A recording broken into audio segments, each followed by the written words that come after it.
Vía Pública. ¿Qué tal? ¿Cómo están ustedes? Muy buenas noches. Bienvenidos a Vía Pública.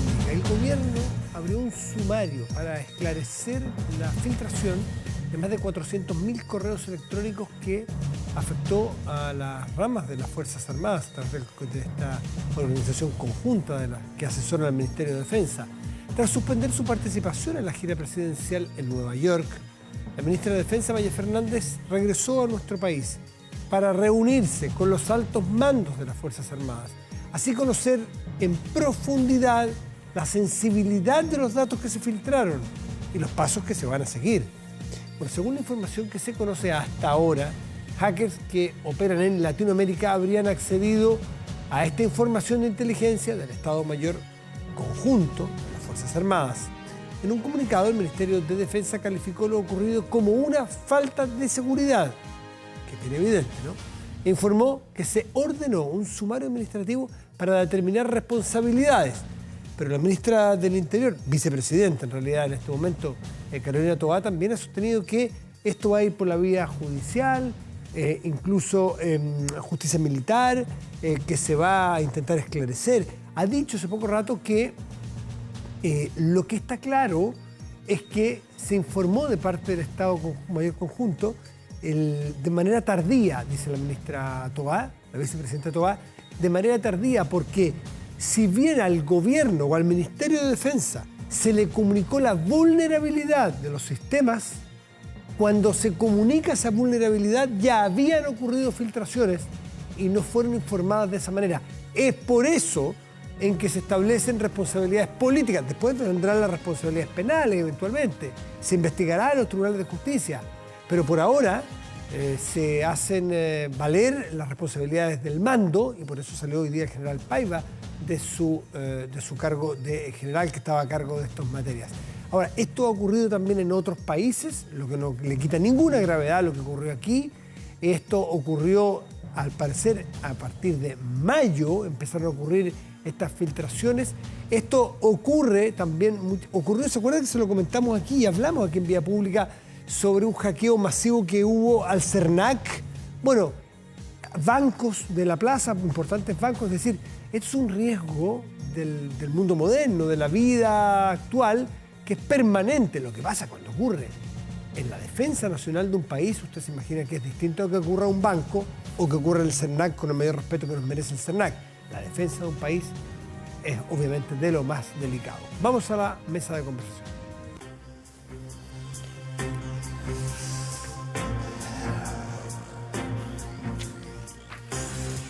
Y vamos a cambiar de tema, pero un tema que es tremendamente profundo, tremendamente relevante de nuestro pasado, pero para nuestro futuro.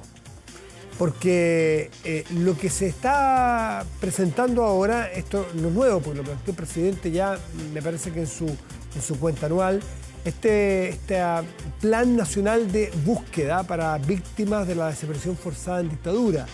Es el diseño de un plan para intentar cerrar un capítulo abierto, dolorosísimo para el país y qué decir para las familias directas de aquellas personas desaparecidas en dictadura y que su cuerpo nunca más apareció, que es una carga adicional al dolor de perder a un familiar, es el no saber dónde está, poder darle una sepultura como a la familia le parezca. Bueno, es parte de lo que se intenta cerrar esta herida en un nuevo intento de la institucionalidad chilena por intentar reparar y por tener la memoria ordenada de la manera que las sociedades puedan avanzar sobre ellas.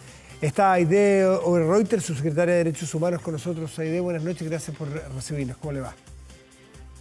Muy bien, buenas noches, Matías. Muchísimas gracias por recibirnos. Bueno, habíamos escuchado hablar o la presentación, el esbozo de lo que iba a ser, ¿no es cierto?, este Plan Nacional de Búsqueda. Me gustaría que usted nos dijera, ya más que en el esbozo, que nos presente el diseño. Pero yo quiero preguntarle un poquito antes la cuantificación. ¿De cuántas personas estamos hablando cuando hablamos todavía de detenidos desaparecidos? El número que hoy día manejamos, Matías, es de 1.159 personas desaparecidas a las que aún buscamos. de un total de 1.469, de acuerdo a la información que nos ha entregado actualizada el Servicio Médico Legal. De 1.400 quedan 1.100 donde no hay rastro alguno del paradero, hasta 1.100, ¿cuánto me dijo? 1.100. 1.159, 310 identificados. Ya, y entonces a partir de esa cifra, que es escalofriante, ¿no es cierto?, que haya más de 1.000 personas de las cuales nunca más y por muchos años no sepamos dónde están, y si lo sé para nosotros, no imaginamos lo que será para su familia. ¿Cuál es el plan que el Estado de Chile está haciendo? ¿En qué diseño para poder llegar a la meta?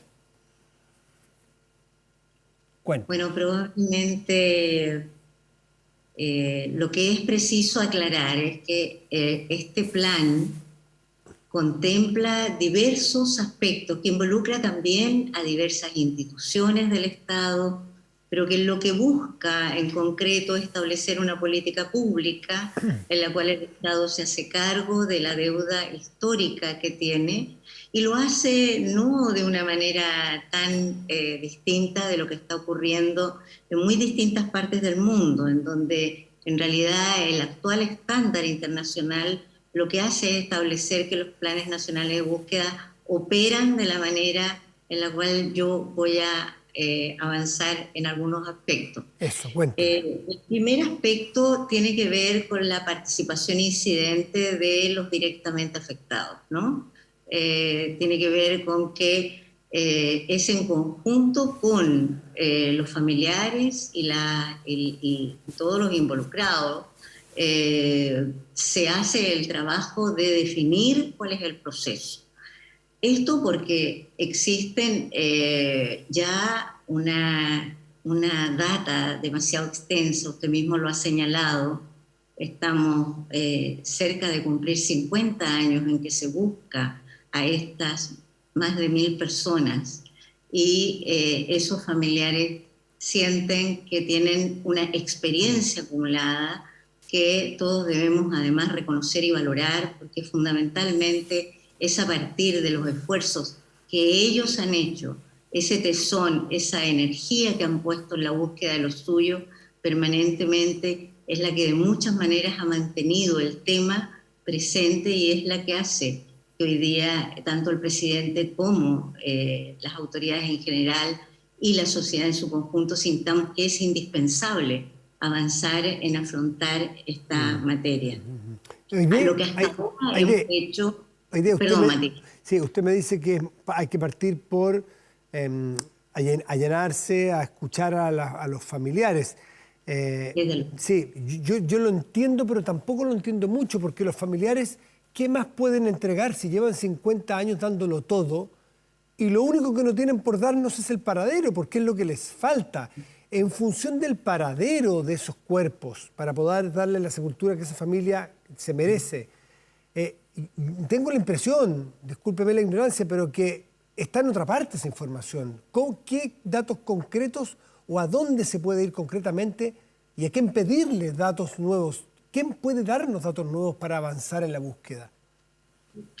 Primero hay que tener presente, Matías, de que hay una cantidad enorme de información que ya existe, que probablemente no está ni debidamente sistematizada, ni debidamente coordinada, desde distintas reparticiones del Estado, ¿no? Yeah. Esa es una parte. La otra parte es que hay una cantidad de información que aún se mantiene en reserva o bajo secreto, por ejemplo, en el caso de la información que pudieran aportar los exprisioneros políticos que están, sus testimonios están bajo la égida de la obligación de 50 años de silencio y por lo tanto ni los tribunales, ni la propia sociedad, ni menos los familiares de detenidos desaparecidos pueden conocer de la información que los prisioneros políticos, exprisioneros políticos pudieran aportar respecto de la desaparición de personas que de hecho fueron sus compañeros de prisión, ¿no? Sí, ¿dónde está esa información que está con secreto de 50 años? La información es parte del informe Valech. Claro.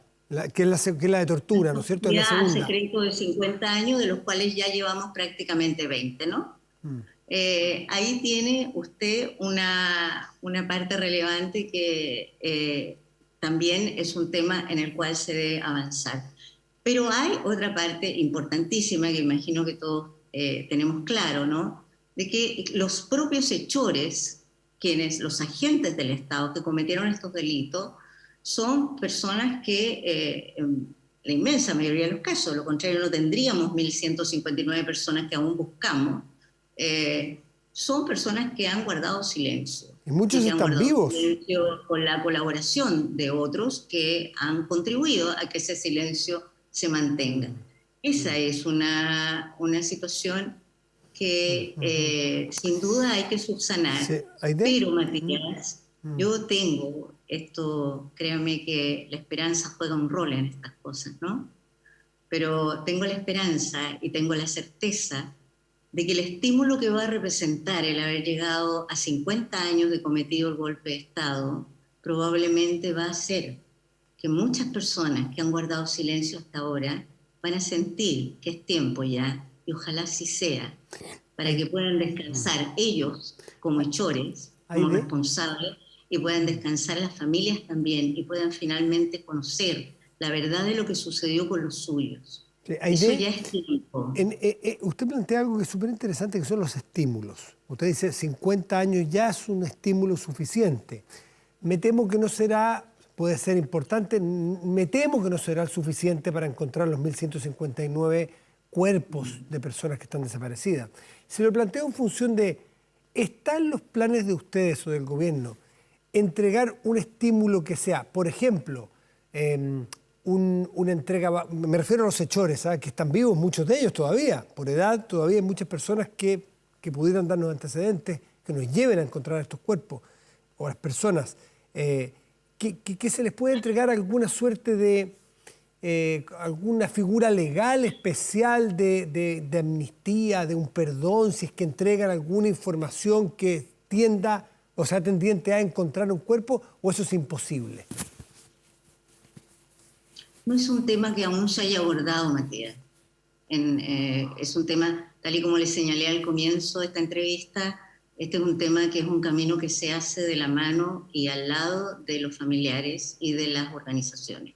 Y por lo tanto, es con ellos en conjunto que vamos a definir temas tan delicados como este también.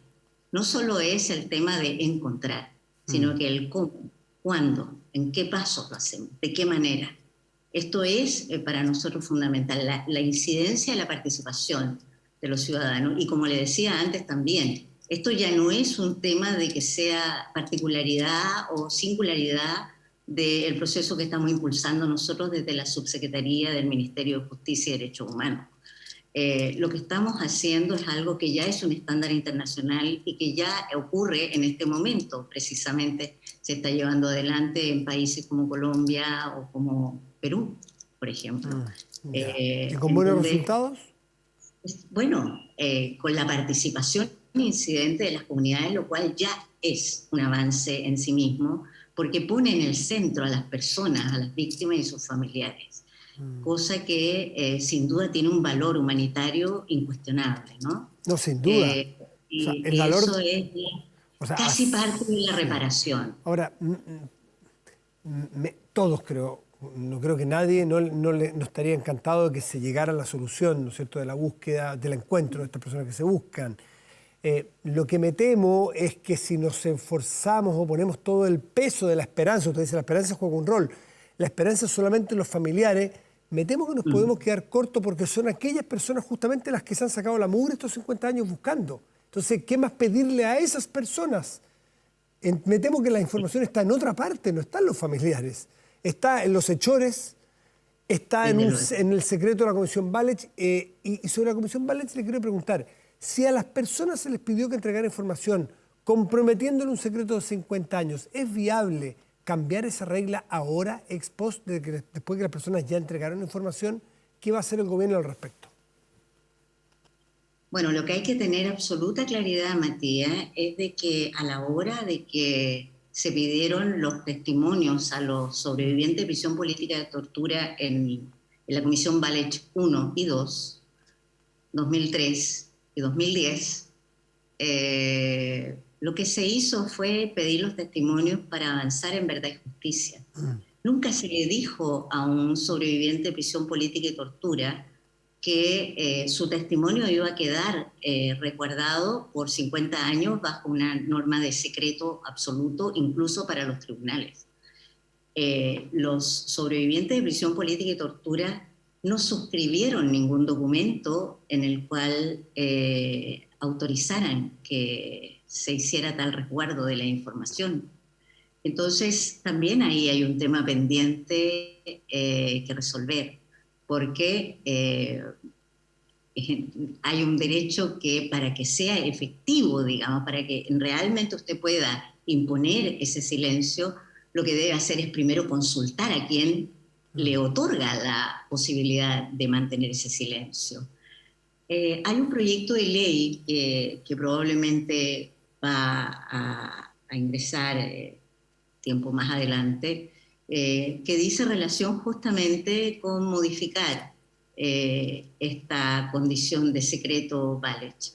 Y tiene la virtud que lo que hace es considerar también dejar abierta la posibilidad de reserva para quienes efectivamente quieran que la información aportada no quede a disposición ni de los tribunales ni de nada, o que sea una reserva que nadie más la pueda conocer. En fin, esa posibilidad queda abierta, pero en estricto rigor lo que corresponde a la imposición de los 50 años de silencio es un tema que se originó de manera inconsulta. Entonces también ahí hay una anomalía que resolver. Una anomalía que afecta no solo a los sobrevivientes de prisión política y tortura, que no han podido acceder directamente a los tribunales por esta obligación del silencio, sino que también porque esa información pudiera ser información relevante para la búsqueda de detenidos desaparecidos. Bueno, por ahí entonces se va a buscar, será con proyectos de ley, será con las familias, buscando dónde más se puede o qué más se puede buscar de manera una inventiva, porque lo que es prioritario y nos manda a todos para tener nuestra memoria en paz y avanzar en nuestra historia, es encontrar a estas personas y por hacer justicia también con su familia, pero con el país también. Así que está este Plan Nacional de Búsqueda. Yo le quiero agradecer a la subsecretaria Aide Oberreuter, subsecretaria de Derechos Humanos, que nos viene a presentar los primeros esbozos ya más en profundidad de este Plan Nacional de Búsqueda. Muchísimas gracias, Aide, un gusto. Que esté muy bien. ¿Me permite, Matías, un segundo? Quisiera aprovechar de informar que durante esta semana entrante ya se realiza el primer encuentro participativo en la región metropolitana y vamos a recorrer todo el país para reunirnos con las distintas agrupaciones y familiares en todo el territorio nacional e ir avanzando en la elaboración de este plan.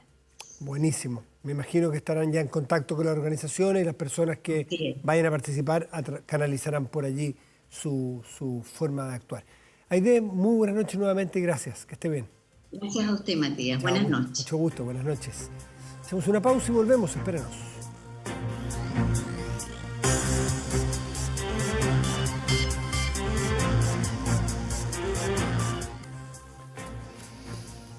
Aumenta la delincuencia, no graves robos, evítelos con Tepillé, la empresa líder en seguridad preventiva con monitoreo de cámaras de seguridad y audio disuasivo en tiempo real. Tepillé protege 24/7 su empresa y también su hogar. No sea usted la próxima víctima y contrátelos en tepillé.cl. El nuevo proceso constituyente está allí, a la vuelta de la esquina, pero puede estar tan lejos como puede estar muy cerca, también puede estar muy lejos. Podemos estar con muchas cosas a punto de acordar, pero sabemos que en la puerta del horno se puede quemar el pan, que depende mucho de las voluntades de acuerdo de personas que piensan muy distintos. Pero aquí nos vamos a poner a prueba como sociedad y la política se va a poner a prueba si está a la altura de las necesidades justamente después de lo que pasó el 4 de septiembre, de poder diseñar un camino común. Mañana es la reunión de los partidos y estamos con la presidenta de uno de esos partidos que mañana se sentará a la mesa. Luz Poblete, presidenta de Evópoli. Muy buenas noches y gracias por recibirnos, Luz. ¿Cómo estás? Muy buenas noches, Matías. Aquí estamos muy bien, a puertas de una nueva reunión tan importante, tal como mencionabas. Exactamente. Bueno, ¿con qué llega cada uno llegará con su libretita o con su carpetita bajo el brazo? ¿Con qué llegan ustedes a esta reunión? ¿Con qué propuesta? Bueno, hemos estado efectivamente todas estas semanas, primero reflexionando al interior de nuestros partidos, con nuestras orgánicas, con nuestras mismas directivas. Ya tuvimos unas primeras dos reuniones donde pudimos ver la voluntad, la disposición de cada una de las fuerzas políticas. Era importante tomar también, Matías, tomarse el tiempo de hacer una reflexión respecto de los resultados contundentes del 4 de septiembre, tanto para quienes estuvimos con la opción del rechazo, pero también y sobre todo para quienes estuvieron por la opción del apruebo. Entonces, no es fácil llegar a ese camino común.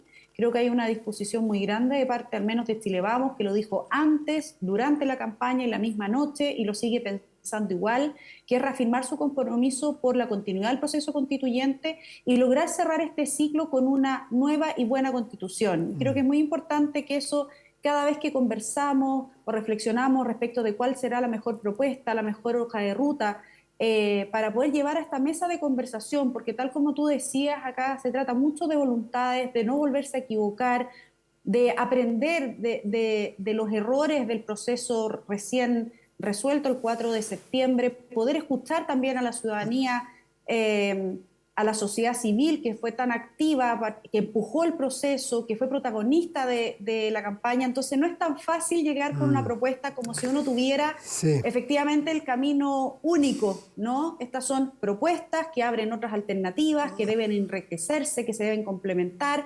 Y bueno, ya Luz. durante los días previos al 18, dado que pospusimos la reunión para mañana, cada uno de los partidos trabajó en distintas propuestas, solicitó ayuda a los académicos, los centros de estudios, a los expertos, a los que vivieron la experiencia anterior, a escuchar a la sociedad civil para reunirnos el día de Luz, ayer, miércoles, como Chile Vamos, y llevar una propuesta mañana.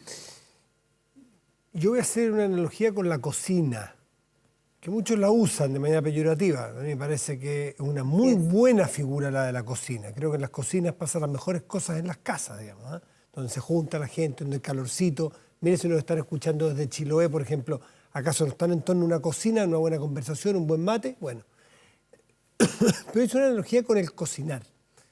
Yo puedo pescar un libro de cocina, y yo que no le pego nada a la cocina, me encantaría pegarle, yo puedo tener todos los elementos que el autor o autora de ese libro me dice que tengo que hacer para conseguir ese guiso. Tengo todos los elementos, pero a mí no me va a quedar igual de bueno, porque depende del oficio, depende del cariño que le ponga, depende de la atención que le ponga para que no se me pase la cocción de una cosa o de otra, y el resultado va a ser distinto. Entonces, más o menos tenemos claros los diagnósticos, a dónde queremos llegar, sabemos que nos pasó hacia atrás, sabemos los errores, que la ducha, que esto ya está repetido, está el cansancio.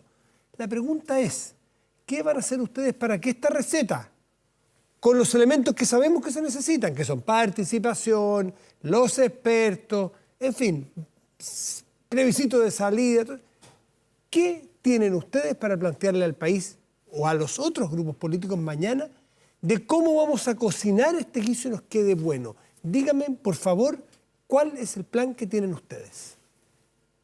Si tuviera esa receta de libro, ¿verdad? Sería todo más fácil, porque yo te dijera, mira, en realidad tengo No, todo por el eso, ¿qué llevan oficio, tengo todo el ustedes? ánimo, tengo la receta. No, Entonces, la nosotros receta vamos a proponer es que ciertos ingredientes. compartan con los otros la idea, si se llega a un mínimos comunes. Así ¿Qué es. idea llevan ustedes para que la Yo creo conozcamos? que hay varias ideas comunes a propósito de las conversaciones que tuvimos formalmente en las dos reuniones anteriores, como también en las conversaciones y bilaterales que hemos tenido con distintos actores políticos. Y yo te insisto en eso porque cuando uno llega con una propuesta necesita poder escuchar varias variables de eso. Y llegamos a dos puntos en común, A ver. o a dos como consensos o coincidencias, que por un lado la ciudadanía requiere, y nosotros también creemos que así, los actores políticos, que esa experiencia, que ese oficio del que tú hablas en esa cocina, ¿verdad? Para que quede bien, tiene que estar presente.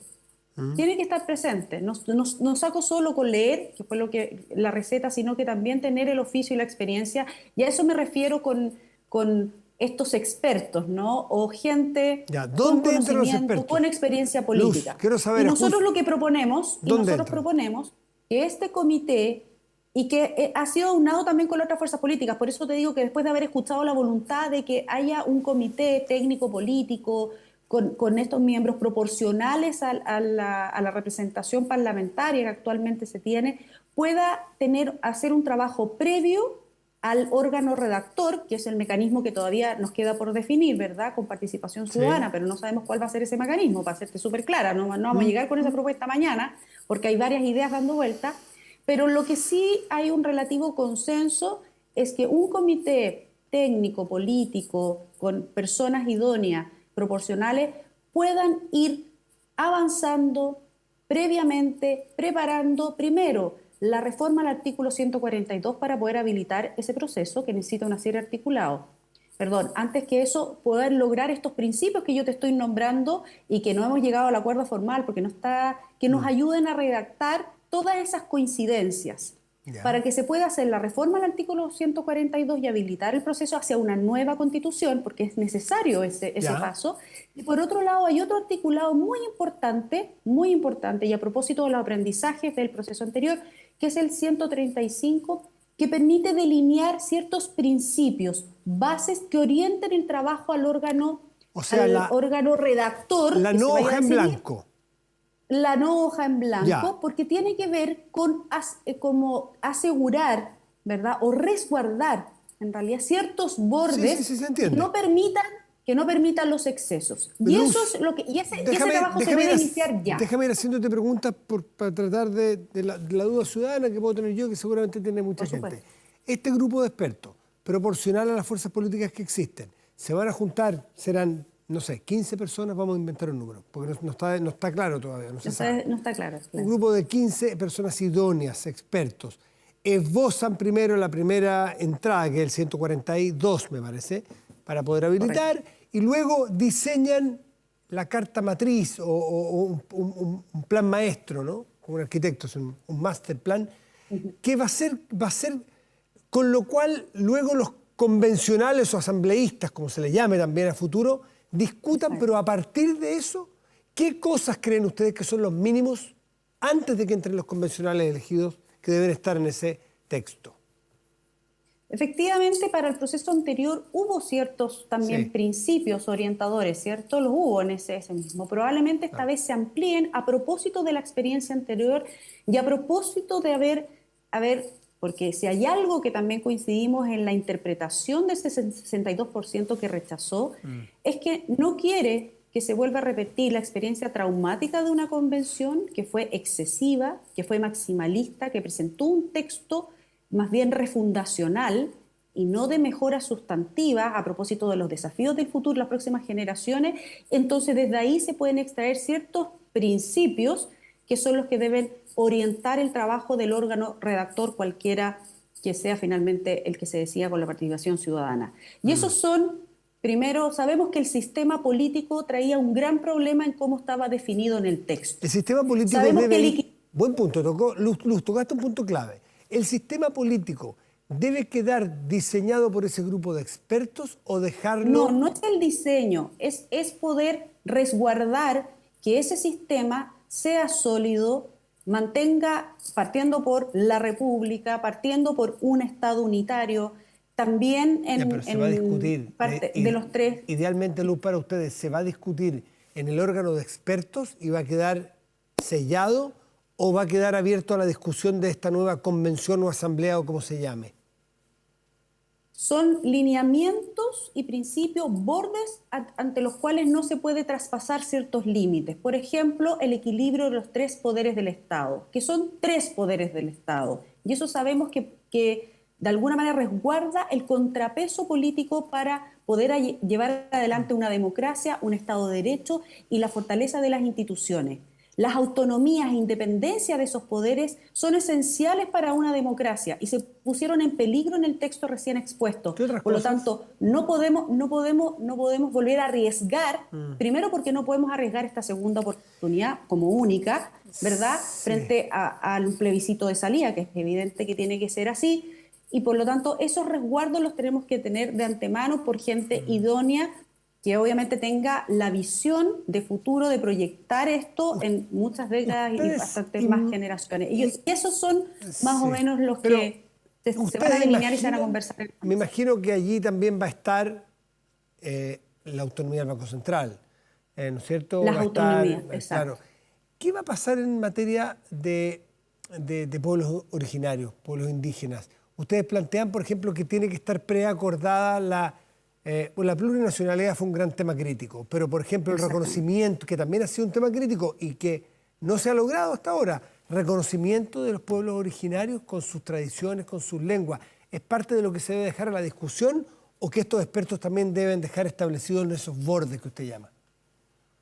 No, porque son dos cosas distintas. Yo, por un lado, hay un principio, ¿verdad?, que debe estar, que es el Estado unitario, y poder resguardar eso, que es distinto a los compromisos que también Chile Vamos ya tiene su propuesta de compromisos, ¿verdad?, con el reconocimiento de los pueblos originarios, que por 33 años, y en los últimos 33 años, cada uno de los gobiernos ha comprometido ese reconocimiento constitucional y no se les ha dado. Y esa es un hecho, y eso tiene que ser reconocido en el próximo texto. Ese es un compromiso que tenemos todas las fuerzas políticas de cómo hacerlo, no de la manera en cómo fue planteado en el texto, que como dices tú, fue uno de los puntos críticos, y a propósito también de la votación en aquellas regiones donde están, donde conviven, donde tienen su vida nuestros pueblos originarios, también hubo mayoría en el rechazo. O sea, había algo ahí que tampoco estaba leyendo cómo ellos quieren los pueblos originarios. Y en esa participación eso tiene que quedar abierto a la discusión dentro del órgano redactor,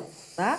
Pero lo que nosotros tenemos que definir como borde, y creo que ha sido unánime esa sensación a lo largo de Chile, incluido la mayoría de nuestros pueblos originarios que votaron el 4 de septiembre también, como parte de esos más de 8 millones, es que el Estado debe resguardar su Estado unitario, su nación. Luz Poblete, dentro de eso y reconocer a los pueblos originarios. Luz, plebiscito de entrada, y plebiscito de entrada si es un sí. ¿Qué debe componer un plebiscito de entrada? ¿Preguntar nuevamente si queremos una nueva constitución o eso sienten que ya está preguntado? ¿O se va a preguntar qué mecanismo le gustaría que operara para poder redactar una nueva constitución?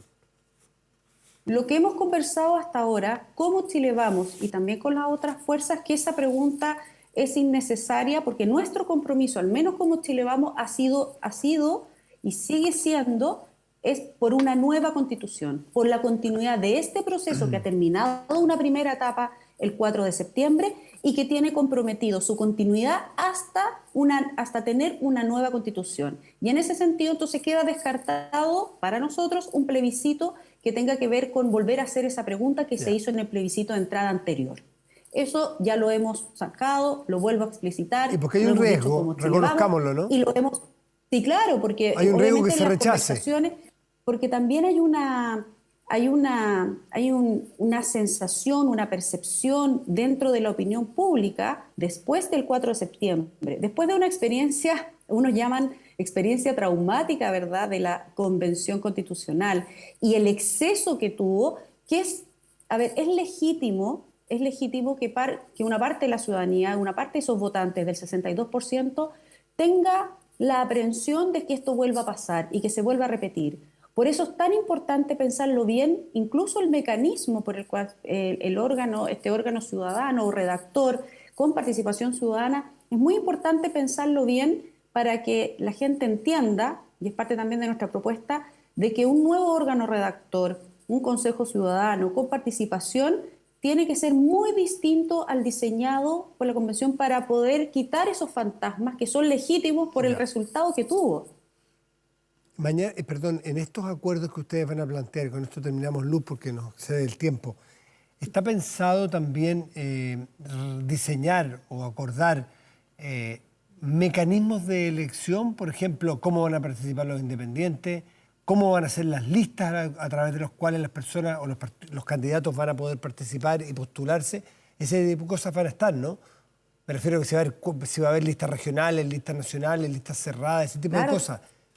Por supuesto que eso tiene que ser parte de las conversaciones que tengamos para poder definir ese mecanismo con todos sus detalles y todas sus reglas, porque si también parte de los errores del proceso anterior es que primero efectivamente se firmó un acuerdo y luego de eso pasó mucho tiempo antes de que se definieran estos parámetros respecto de cómo se iba a componer la convención. Si algo hemos aprendido es que ese diseño tuvo varios errores y esos errores no los podemos volver a cometer, pero tenemos también que pensarlos muy bien para que nadie quede afuera de representar o estar presente en este proceso tan importante, tan histórico y que nos acompañará por muchas décadas.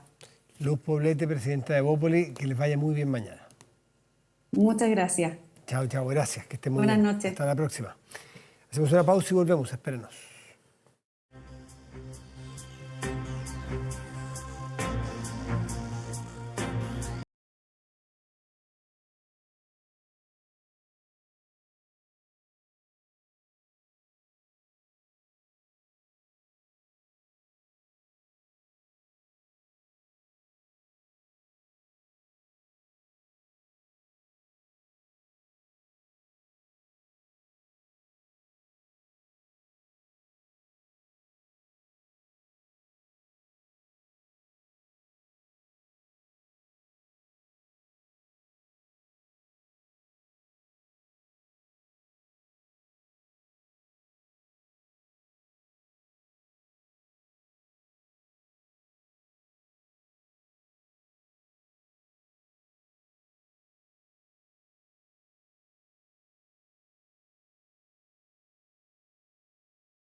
Obviamente se consumían en todo el mundo 16 millones de capítulos. ¿Qué me dice usted?